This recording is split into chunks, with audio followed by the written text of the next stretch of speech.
Hello everyone, কেমন আছো তোমরা সবাই? আশা করি তোমরা সবাই অনেক ভালো আছো। আগের ভিডিওটা এখানেই শেষ করেছিলাম, তাই এই ভিডিওটা এখান থেকে শুরু করছি। আগের ভিডিওতে বলেছিলাম যে আমরা যাচ্ছি বাড়িতে, কিন্তু আমরা রাস্তার মধ্যে প্ল্যান চেঞ্জ করে নিয়ে বাড়িতে না গিয়ে আমরা যাচ্ছি দিশারিতে। আমরা আছি এখন প্যান্ডেলের পেছনে। গাছটাকে কি অপূর্ব লাগছে, তাই না? দশমীর পরে তাও দেখছো কেমন ভিড়। তো আমরা ঝটপট লাইনে দাঁড়িয়ে পড়েছি, ফাইনালি আমরা ভেতরে ঢুকতে পেরেছি।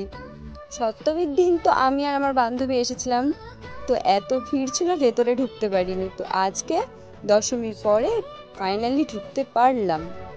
কারা কারা দেখেছো এটা বলবো না, আমি জানি তোমরা সবাই এসেছিলে। আমার মনে হয় না কেউ বাকি আছে এই দিশারিতে আসতে। তো চলো ঠাকুরের কাছে। পুজো আসতে এই ব্যাপারটাই অনেক আনন্দের। পুজো আসলেই 5 দিনেই শেষ, তারপরে আবার 1 বছরের অপেক্ষা। মা, একটু নিয়ম ভেঙে আর বেশ কিছুদিন থেকে গেলে হতো। আচ্ছা, ঠাকুর দেখতে গিয়ে কে কি চাইলে আমাকে একটু জানাতে পারবে কি?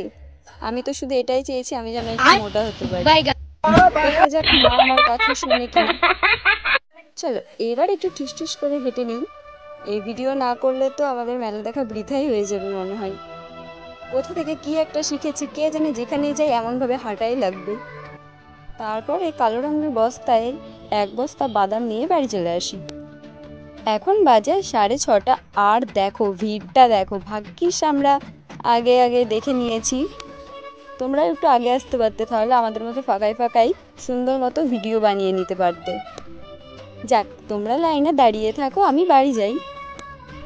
টাটা, সবাই ভালো থেকো, দেখা হবে আবার পরের ব্লগে।